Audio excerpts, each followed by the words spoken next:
will receive 90 seconds for introduction. They'll receive 4 to 5 questions, each having a response about 1 minute to each question, and then a 30-second closing.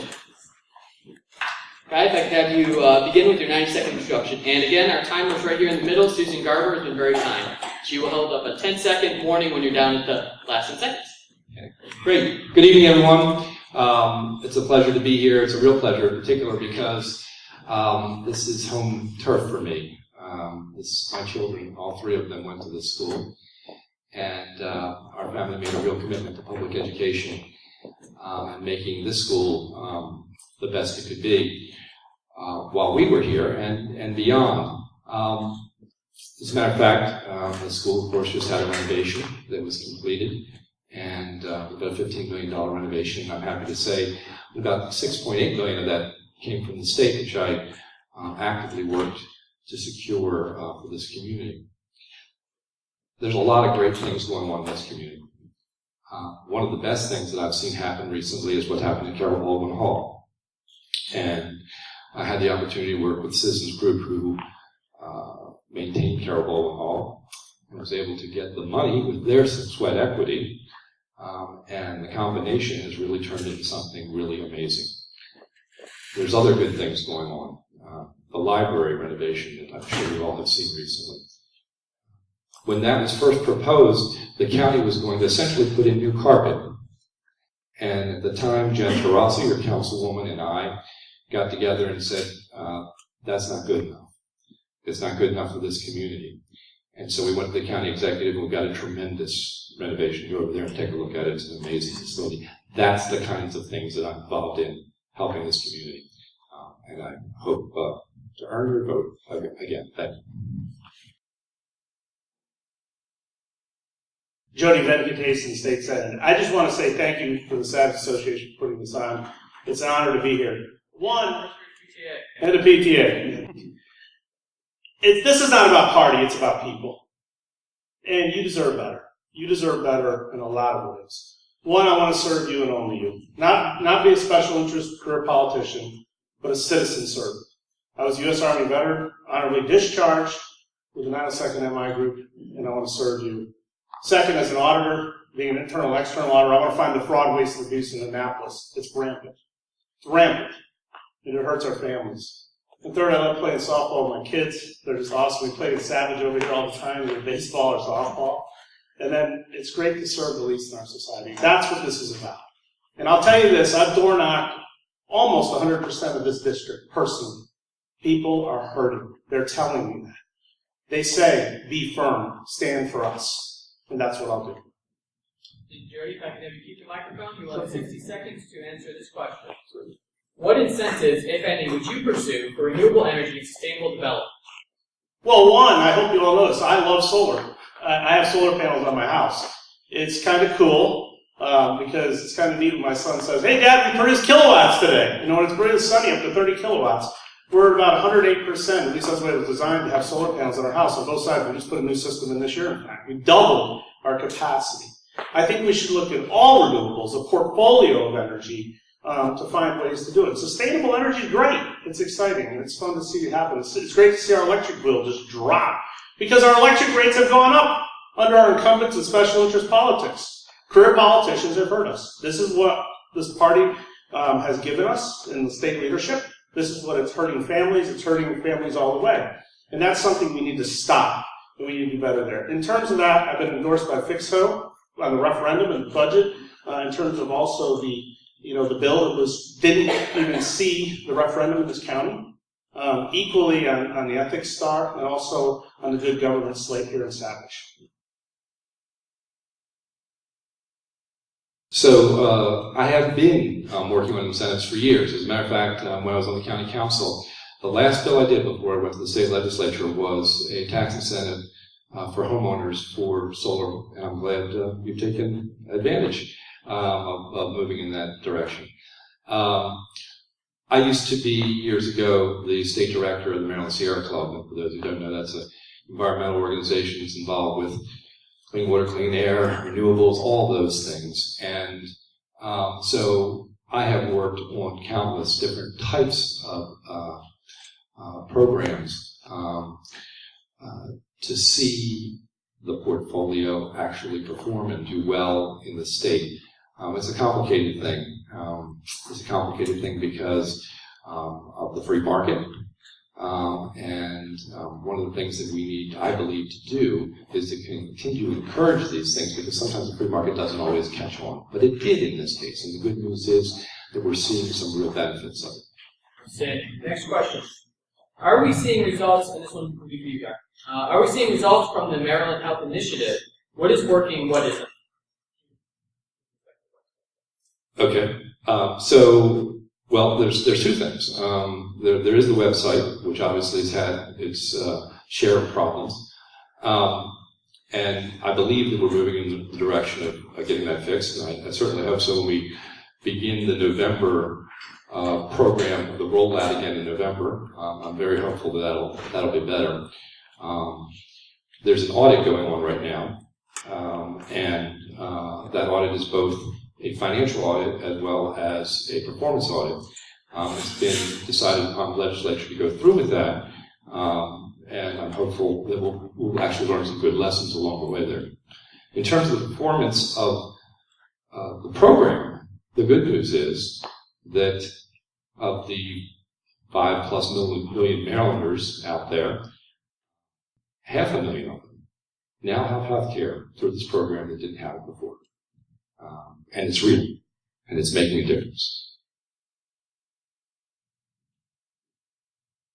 Well, I just want to say it in this way, and this is very important. My opponent's giving you a gift, and it's what's called an empty box. It's empty of hopes, dreams, and opportunities. But what it's given you is higher costs and waste, fraud, and abuse of $200 million of a failed healthcare exchange. And that's a fact. You know, he's the chairman of the Joint Audit Committee. Where's the audit?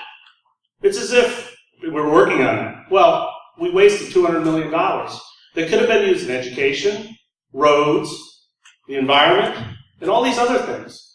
These are very important issues to Maryland families. When we look at that, you spend another $70 million on a state exchange that was used in Connecticut, we effectively overpaid by $130 million. Again, where's the audit? Where is the audit? As an internal and external auditor, as a professional auditor, especially doing healthcare audits, I would have already had that audit done, I assure you that. And to me, I think that's insensitive to women, children, and families who are hurting every day out there. And when we door knock them and shake their hands and feel the pain, we have to do something different in Maryland. Tiny, the last question, I'll use your number. Sure. If you had to cut $200 million from the budget, not the one you just mentioned, what would you defund? We don't have to defund anything. There's an independent audit out there that says there's $1.75 billion of overspending. You know, money that could be saved. This was talked by many people. Equally, $200 million if it wasn't wasted. I met a gentleman in Kingston Tribes last night, the very last person I door knocked. And he was an African-American gentleman, just the nicest guy in the world. And he said to me, "We need you there, Jody. We need you as our state senator because they're wasting our money.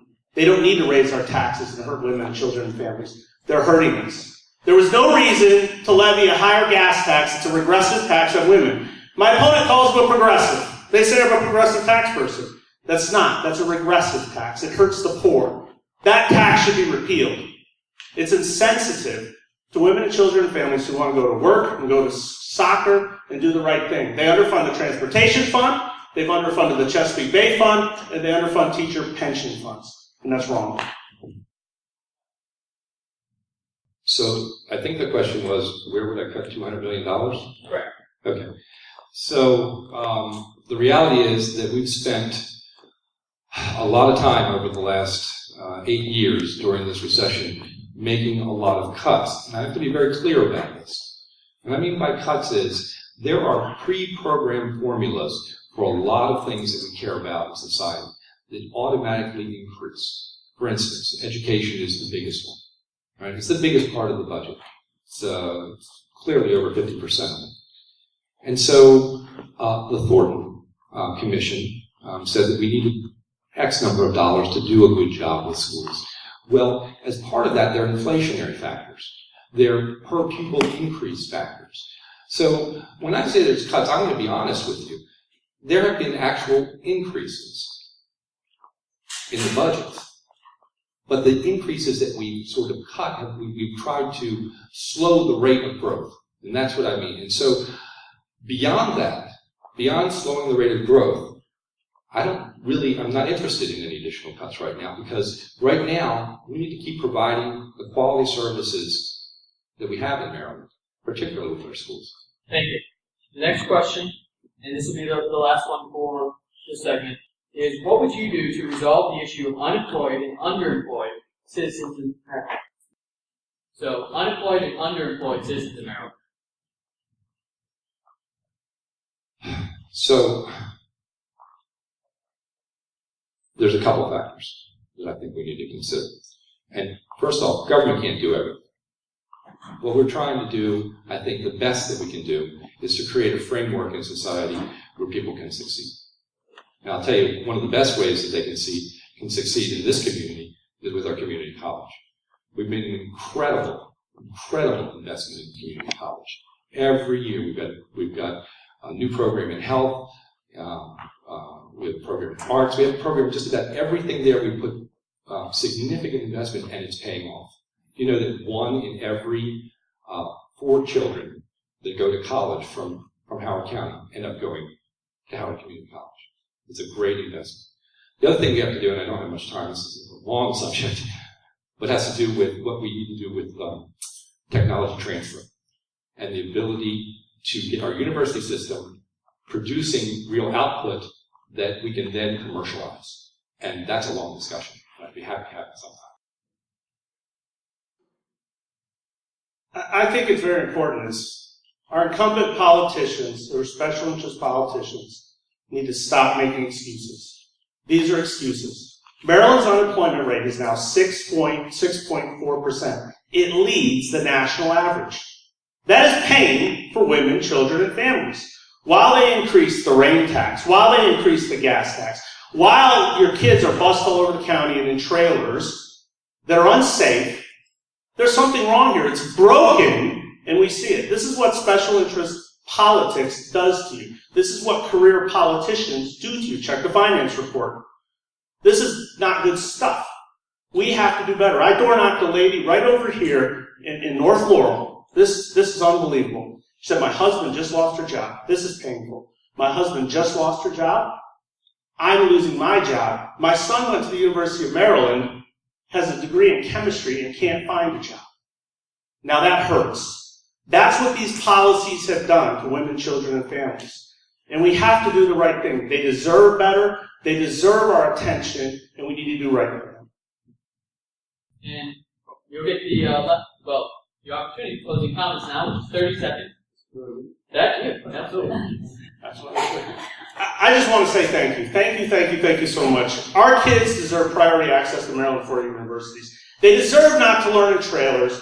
The referendum and the petitioners deserve to be heard in Howard County. And when you talk about gas taxes and rain taxes, they hurt women and children and families. I ask you to do this. I want to serve you. And do what's happening. I am winning. We are winning. Believe it. Everybody I talk to says, I see your signs everywhere. I see it. I know it. I believe it. We can win with you. Please go to Vote Venkatesan on Facebook. You'll see the difference there. You deserve better. And go to vote4jody.com. Thank you.